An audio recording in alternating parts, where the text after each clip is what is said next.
one most important thing is while the description comes into your mind, you have to look at the age and look at the function of that person. If if it is the drug is given to children whose age is less than of 7 and school going, you cannot give a drug which is sedative in nature. At the same time, if the person is a lorry driver operating a heavy machinery, you cannot give a sedative drug. And the sedative one, when I say, then you can classify the anti-allergic drugs based on sedating and non-sedating. The class 1 or the first generation drugs all have sedating activities because they can cross the blood-brain barrier and also can suppress the release of the histamine from your central nervous system. Whereas the class 2 or second generation are the ones which do not cause sedation. You have to remember the name of each and every drug over here, based upon their sedative and non-sedative action, and also whether they are classified in the first generation or in the second generation. Now, we will talk about the sedating effect later, but we can make use of that one in its therapeutic use as well. Means, for example, somnificant means they are able to induce sleep, or for those people who are unable to find sleep prior at night, particularly for insomniac, can be given the antihistamine for that purpose. Diphenhydramine is a strong sedative, and that's why it is usually prescribed in those patients. Now, if we talk about the motion sickness, some people experience motion sickness while they are traveling to the plain or even towards the heights. The twist and turn of the roads can cause them to nausea and vomit. In that purpose, the activation of H1 receptor is mainly responsible for this problem. Means motion sickness is mainly because of the H1 receptor activation in your chemoreceptor trigger zone, CTZ. And because of that, the person would definitely would have nausea and the vomiting. So diphenhydramine, cyclazine, and mexcyclazine are the most important drugs which inhibits the H1 receptor in your chemoreceptor trigger zone, and hence the nausea and the vomiting can be suppressed. Last but not least, for the main purpose of the drug is anti-allergic one, which comes from its activity on H1 and also on the H2 receptors. Particularly for that, we can use the citrazine, because citrazine is a second generation and does not cause sedative effect at all, because you're specifically looking at the urticaria, running nose, and you do not want sedation. So in that case, second generation would be the most appropriate one. Now, if we look at this chart or this bar chart, it tells you the effect of sedation based upon the drugs. So if a patient comes to you and it is a school-going children, then of course the loratadine would be the most appropriate one, because the relative drowsiness factor with this drug is the least, whereas the citrazine would be the highest. So you will avoid citrazine in a patient who have a job where the sedation may cause accident, injury, or the operation of the hand machinery can be troublesome for that patient as well. Now, when we talk about its effects or its therapeutic effects, the adverse effects are always comes in hand. And the reason is, the main reason for the adverse effects are the non-selectivity. So the H1 receptor antagonists or anti-allergic drugs or antihistamines, they have adverse effects related because they are non-specific in nature. Means they can block H1 receptor, means histamine receptor, at the same time they can block other receptors as well. For example, they can block adrenergic receptor, muscarinic means cholinergic, where the acetylcholine works. Now this is a very important thing for this one. I want to move here. Now, if you look at over here, you can see that the same drugs that you are giving, they have a high non-selective activity. Means you have given the drug to block the H1 receptor or H2 receptor, but right here, the same drug is blocking adrenergic receptor, cholinergic receptor, and serotonic receptors as well. Now, we will get the benefit from the inhibition of the H1 receptor. All others will bring out what? Adverse effects. For example, if the cholinergic receptors are blocked, they will cause dry mouth and urinary retention. Means the bladder will be distended, because when the bladder muscles, they will be contracted, the urine will come out. So when the bladder is distended, the urinary retention. The mouth will become dry, also known as fancy word xerostoma. When the serotonin receptors are blocked, this will increase the appetite.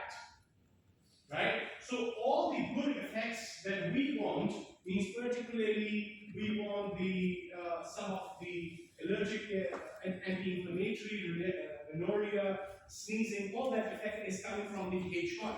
But whereas all of these adverse effects are coming when the same drug, because of its non-selectivity, is acting on other receptors, other than histamine receptors. And because of that, you will get the dry mouth, dilated pupil, dry stool, and the dilated bladder, which will eventually lead to the urinary retention. So the non-selectivity is not a problem, or rather, we have developed the second generation in order to avoid this.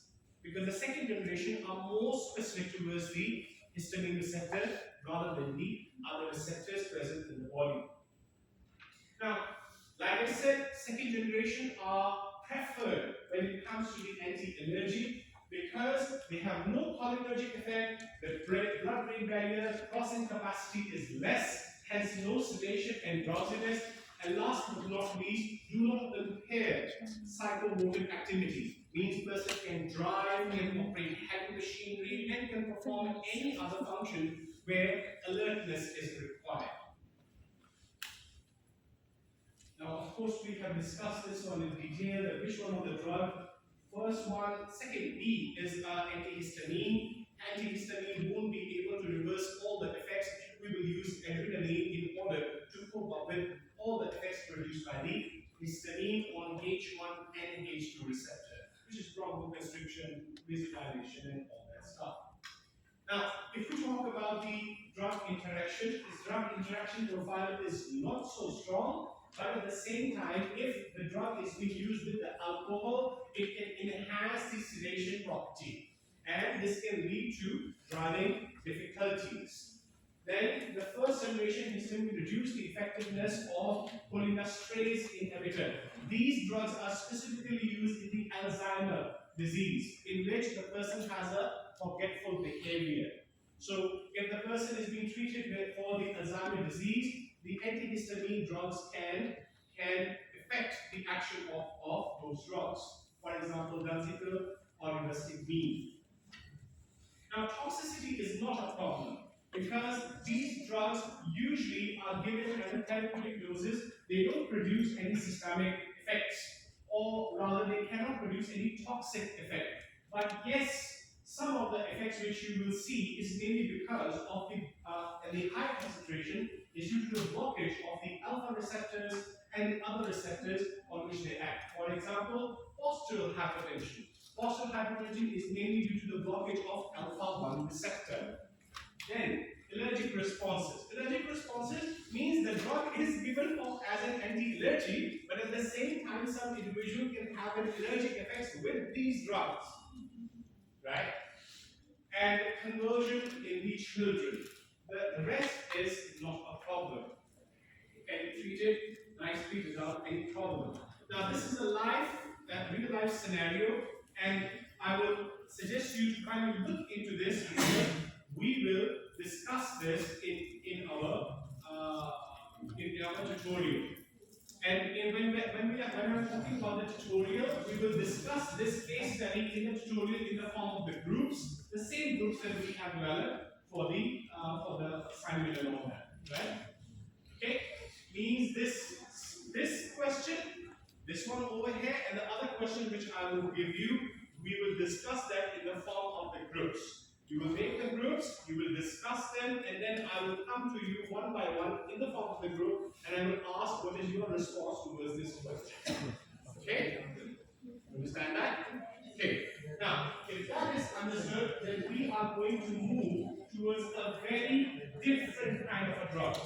Different as in, because now, previously, we were suppressing the immune system, but now we will try to stimulate it. Okay? So all of the drugs that we are going to study today are immunostimulatory drugs or immunopotentiators.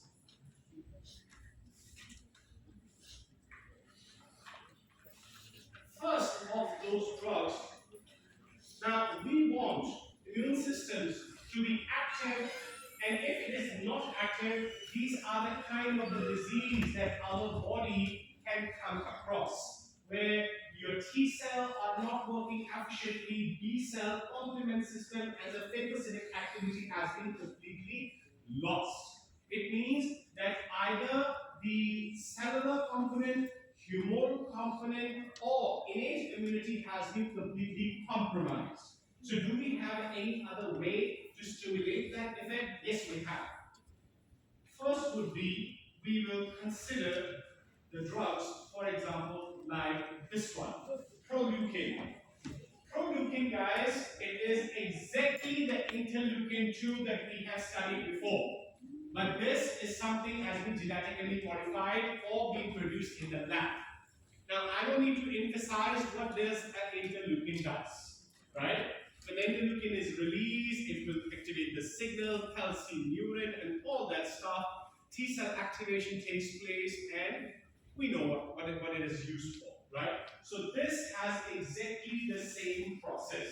But interleukin 2 in this case, or the proleukin, is used for two main diseases. First one is renal cell carcinoma. And not just any renal cell carcinoma, a metastatic one.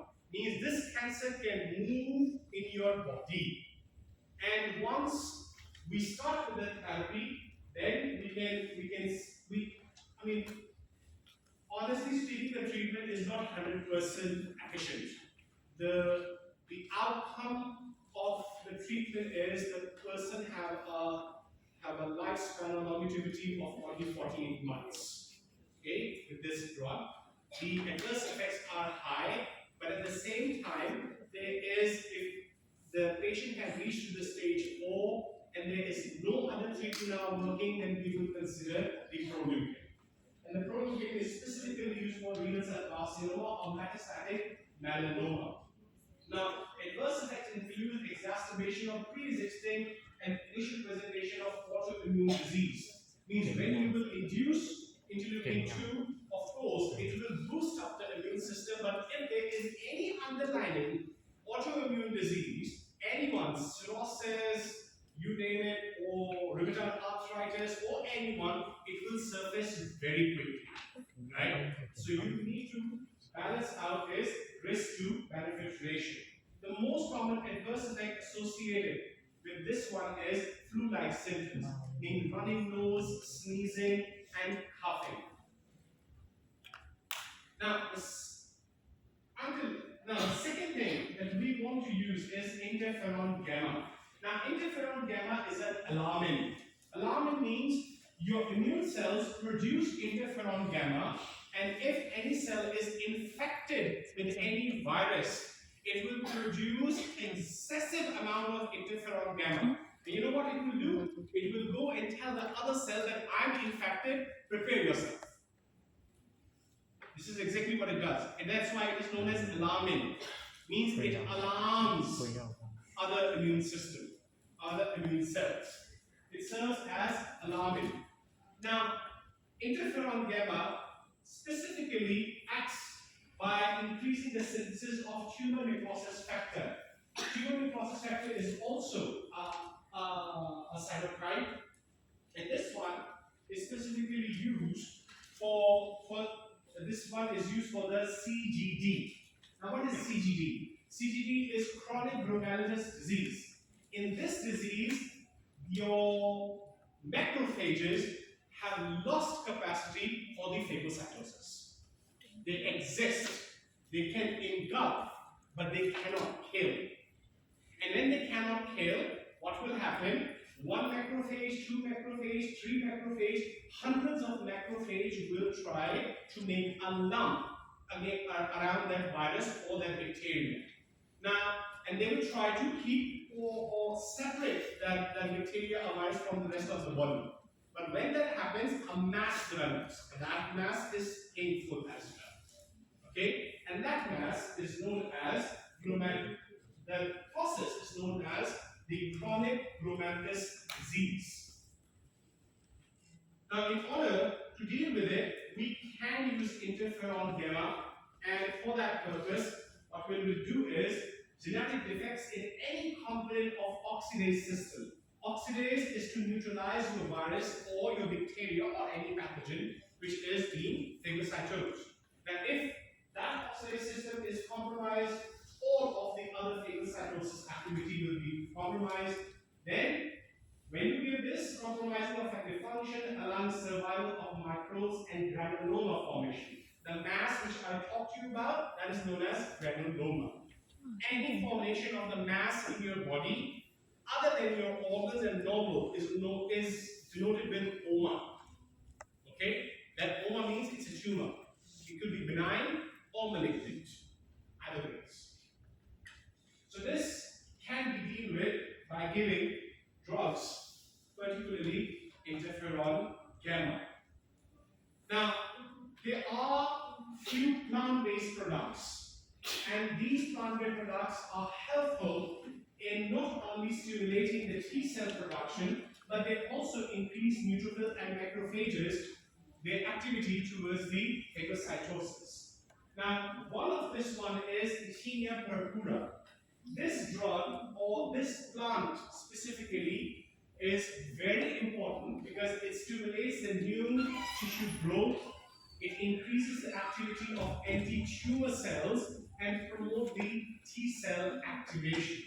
By using all this mechanism, it can suppress it can activate your immune system. At the same time, it can be used as an adjuvant of anti-cancer drug as well.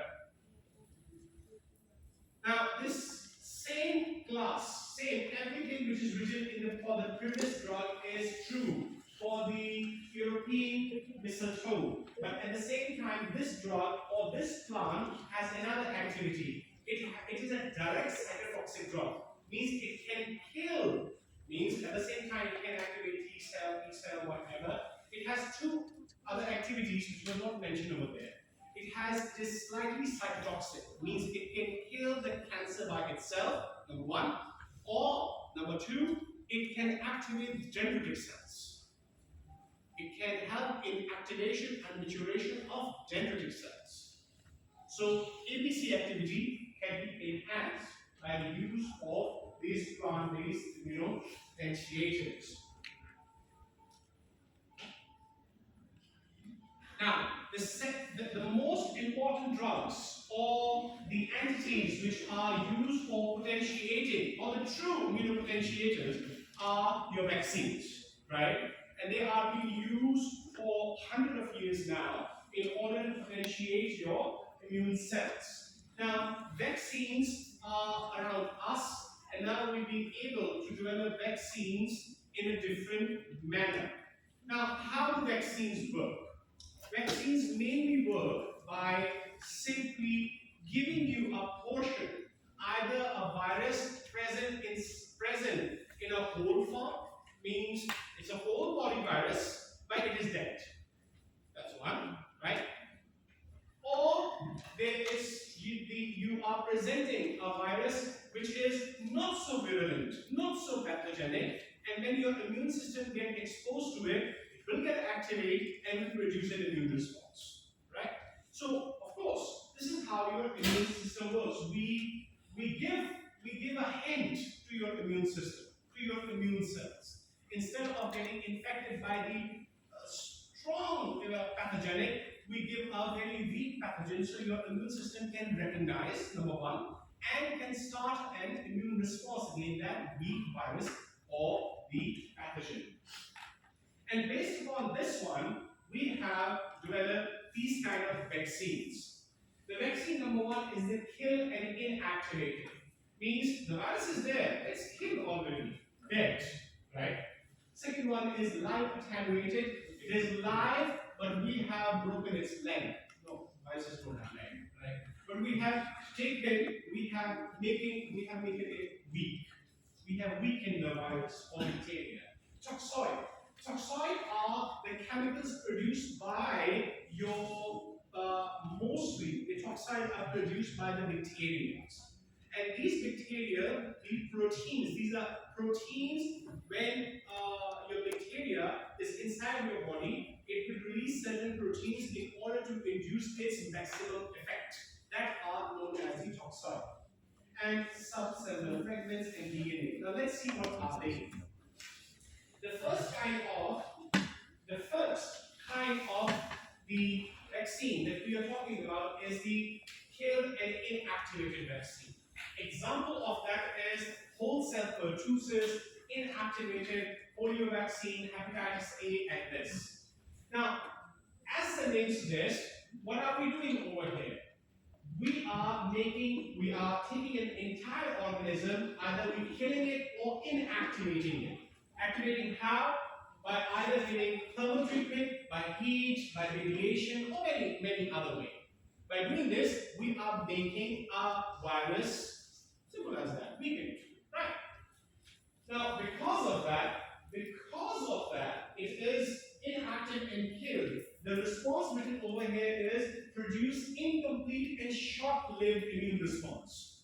And that's the reason whenever any child or any adult is being treated with this kind of vaccine, you need boosters, right? After 6 months, after a year, because immune response is either incomplete or it is short-lived. The second vaccine would be live attenuated. This is a live virus. And if it is not being made properly, this virus can cause disease, right?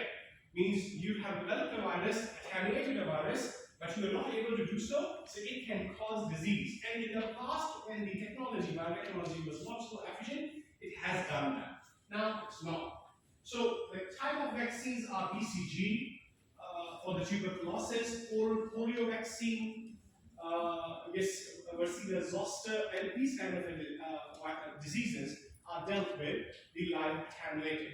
Now, what we do is we take a selection of less virulent and less toxic variant. Means either we are taking a virus, for example, we knew that the Omicron virus was not so virulent, means it does not cause a full-blown COVID-19, but it has one very important thing. It has high transmission.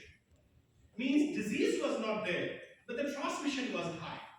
So I'm just giving you an example. We will take that less virulent virus, we will develop a disease, and we will give it, your immune system will be able to identify COVID-19. But at the same time, there will be no disease. Right? So that's exactly what's written over there. Of a pathogen to reduce the pathogenicity but still retain some of its antigen of the virulent form. Now, but we need to understand this point, which is very important. Has greater cell-mediated immune response compared to one, and has a lifelong effect because it is a life-attenuated virus or any bacteria. The response generated by your body is way higher than the first one that we have studied just now. Okay? Now, in order to understand, one of the most important diseases for which we all get, all of us, either be a child or be an adult, we are being vaccinated for the pertussis. Pertussis is a very, very life-threatening disease. Okay? It can take a person's life within a few weeks, but we are able to manage this disease based upon the immunization program. Now you must see over here, for the children we have DTaP, whereas for the adult we have Tdap. It has nothing different except the age difference. The D stands for diphtheria, the T stands for tetanus, and AP stands for acellular pertussis. Acellular pertussis. Acellular pertussis means there is no virus or bacteria present inside. Acellular. So what we are doing over here, we will talk later. Okay? So this is the immunization if you look into this. Now, the disease has its complication. It has very important symptoms, but all of that can be managed with the help of the DTaP or TTaP vaccination. Now, the second disease that we have, not before the second disease, you can look over here that, okay, the WP. WP means whole organism. Whole organism means we are using the pertussis bacteria as a whole, and then we are attenuating it. Whereas AP means acellular. There is no bacteria involved. We are using a toxoid, right?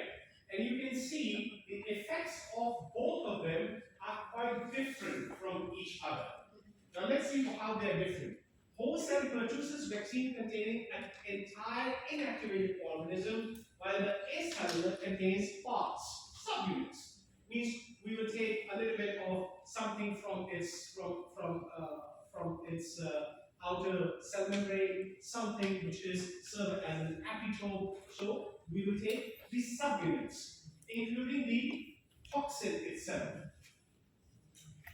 And with that, along with the components of other, for example, like I said, other components could be hemagglutinin, fibril, and the antigen.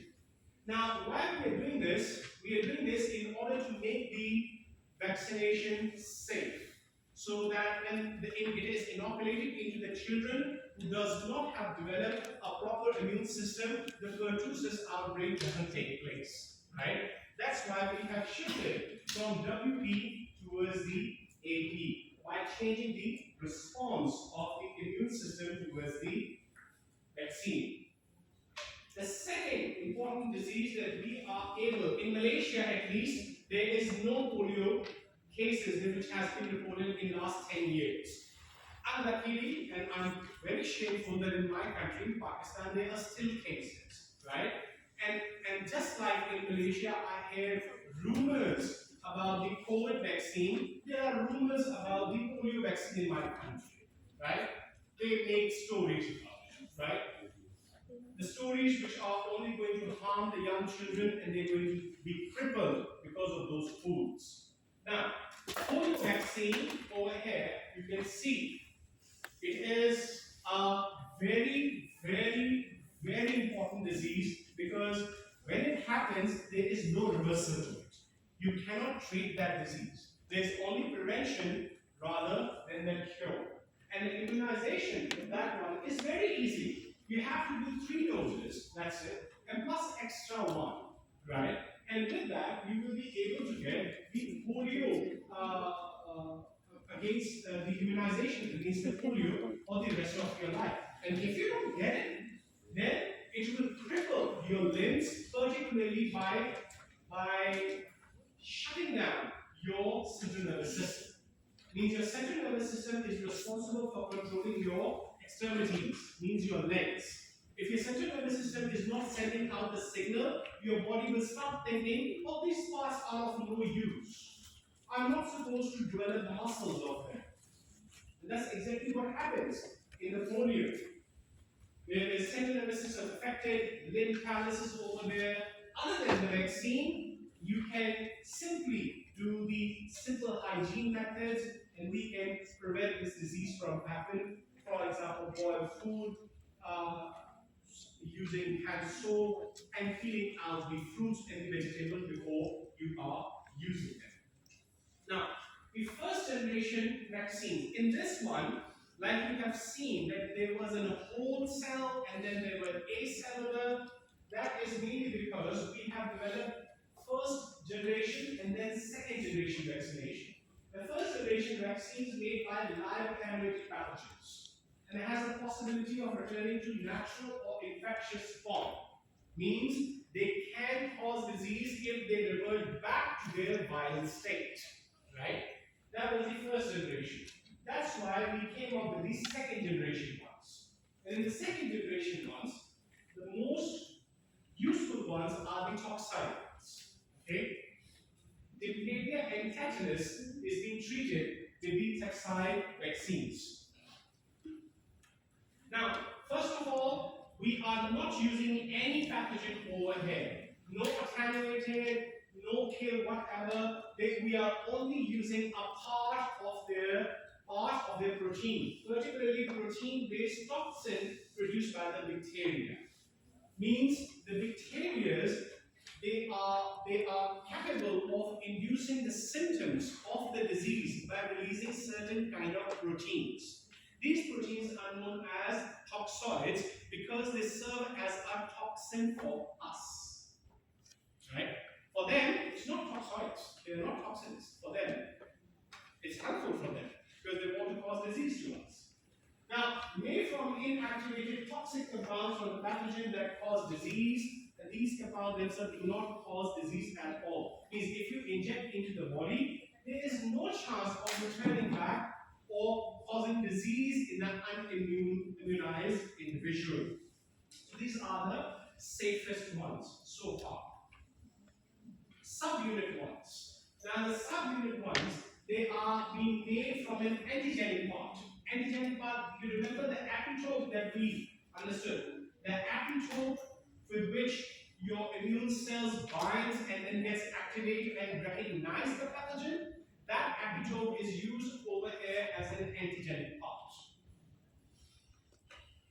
So made from an antigenic part of the pathogen that are necessary to elicit the protective immune response. So we first and foremost important thing for the scientist is to identify that antigenic part, means which can cause the activation of the immune system but may not cause any harm to your body.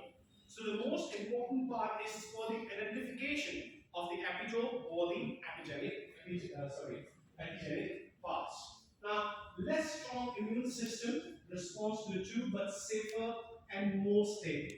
While the diseases which are being successfully managed are papillomavirus. Now, human papillomavirus, this is not just an ordinary virus. This can cause 17 different kind of cancers in your body. Oh yes, 17. If, for example, you see anyone who has developed warts on the skin, it's not a genetic thing. It might have their ancestors have been infected with a human papillomavirus, and now the virus is causing the development of the warts. Okay, the warts are not some thing which is this is skin-related thing. It's actually development of tumors in your body, right? Which are benign, not causing any disease. So the pneumococcal infection, acellular pertussis are being now monovalent vaccines. Monovalent vaccines means you are developing a vaccine particularly for one disease or one virus, okay, or one variant, I may say. We have came up with so much. We came to know about the virus when there was COVID was going on, and every second month there was a new variant, right? So the problem was whenever the vaccine was being developed, it was monovalent vaccine. It was targeting one and only one variant. Okay. Now, if the other variants they are having the same antigenic part, which has been injected into your body, then it will be successful against the other variant, or else not. If it has changed its antigenic part, then your vaccination is useless. Understand? So, second one is monovalent. Monovalent means you are giving a vaccination, but it may be effective against 2, 3, or even 4 different variants of the virus or the bacteria. And combination vaccine are the example where you are trying to target more than one diseases. You are combining 2 or 3 diseases together, and one vaccine might be able to treat or manage more than one disease. In the case of the pertussis, tetanus, and the pertussis one, which we have seen, one vaccine can deal with 3 different diseases. Now, this is just for the precautionary measures. The vaccines, because you guys are going to be definitely, you guys are going be a healthcare professional, so you need to give this information to the patient or to any person who are about to be immunized. That there are few adverse effects associated. For example, muscle soreness can be there. Or who have experienced muscle soreness? Especially with the Pfizer one. Who Pfizer? Yeah, I mean, New York. It was worse than ever. The muscle soreness was very bad. Then comes the muscle soreness, then the tenderness of the injection. The less common one, the less common one are the allergic reaction.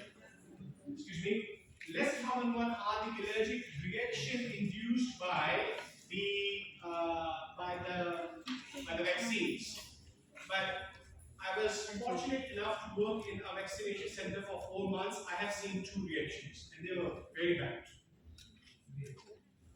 They were exactly the same anaphylactic shocks that I have taught you. I have seen them and managed them. So that was very bad. Okay? The woman was only allergic, the one who has shown was only allergic against one drug. And for no reason she reacted against the vaccination, and we have to take her to the hospital right there and then. So I have seen one patient like that who was allergic towards the COVID-19 vaccine. Now, the disease causing, you can see over here that if we are looking at the ability of a vaccine to cause a disease, it is way much less than the pathogen itself, right? For example, from the measles vaccine and the MMR vaccine, there is 1 out of 100,000 cases where it has turned into a disease.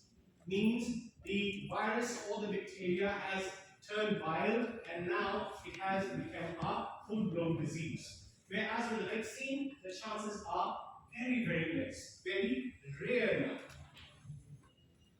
Now, why we use vaccine then? We use vaccine in order to prevent the disease which are untreatable, number 1, by the proper education. By the proper education and the proper counseling to the patients or the person who is getting immunized, you can increase their confidence on the vaccination, right? You guys need to educate those who come to you and ask the information in the pharmacy or any other way that are they safe? Yes, they are, right? And definitely, they are the easiest way to prevent any disease. I mean, look at the perspective. There's a polio child who has been crippled for the rest of their life, and you need to spend so much money and need special care. On the other hand, there is polio vaccine. So it's easy, right? So it is easier, it reduces the chances of the infection, and it is all it needs is the education. Now you must have heard this herd immunity word a lot during the COVID-19 era. What is herd immunity? Herd immunity is the larger the population is vaccinated, the lesser is the chance of the transmission of the disease. One more time. So more people are vaccinated, the lesser chance it becomes to transmit the disease. And that's why Malaysia was forcing everyone, not forcing, but rather telling everyone to please get vaccinated as soon as possible so that Malaysia can reach the herd immunity. There are 2 ways of getting herd immunity. Either you get vaccinated or either everybody gets disease. Simple as that. There are only 2 ways to get the herd immunity. You get the vaccination, you develop the immunity. You get the disease, and then you get the immunity. Right? So this is all about, so the one person is infected, the disease spread is fast because none of them, other ones, are either being exposed to the disease or being immunized by the vaccine. The when the disease comes to spread far, as a whole community stays safe, this is herd immunity. So this is what the health minister was trying to tell us, that let us achieve the herd immunity as fast as possible by immunization, not getting the disease. Now, the last one, the miscellaneous one, is the anti-serum or the anti-serum. Anti-serum or the anti-serum is that it is a serum antitoxin. Antitoxin means that, for example, now have you realized this thing, that if anybody gets bitten by the snake, right, and immediately take it to the hospital, they inject with something. This is that something, because the poison is 60 to 70% it is protein. So what you do is you develop an immunoglobulin or antibody, and you inject the antibody which will bind to that protein and will inhibit its action on the body. Simple as that. You are neutralizing that protein or inhibiting its action on the body. Depending upon the different snakes, they have different effects. Some can even activate your clotting factors, which make your blood thick and literally mushy. Then some of them, they can actually make your blood too thin that the blood can ooze out from the eyes and from your nail beds. They have different effects, but all of them, they can be treated with the help of the anti-serum or the anti-serum. Now, the time of administration is very important, guys. Because if the person has been bitten, right, and the protein has already been transferred or well distributed, then of course the anti-serum will not work, right? So the time for its action is less than 1 hour, right? So that's why whenever a person falls down on the road and it is not being treated or being immunized with the tetanus, it is always recommended to get the vaccine in the get the anti-serum in the first hour, right? Or else tetanus is a very lethal disease, right? It's based upon the Clostridium tetani, it's a bacteria. It releases toxins. This toxin can cause the release of the calcium in your body all of a sudden. All of the calcium releases just like that. And when the calcium releases, the muscles contract. Not only the hands and this, your chest muscles, intercostal, they contract. And when they contract, the person cannot breathe, right? And they die, right? So that's why it is very, very important, and the time of administration is critical for the effective protection, particularly in the anti-serum. This one, miscellaneous one, try to find out.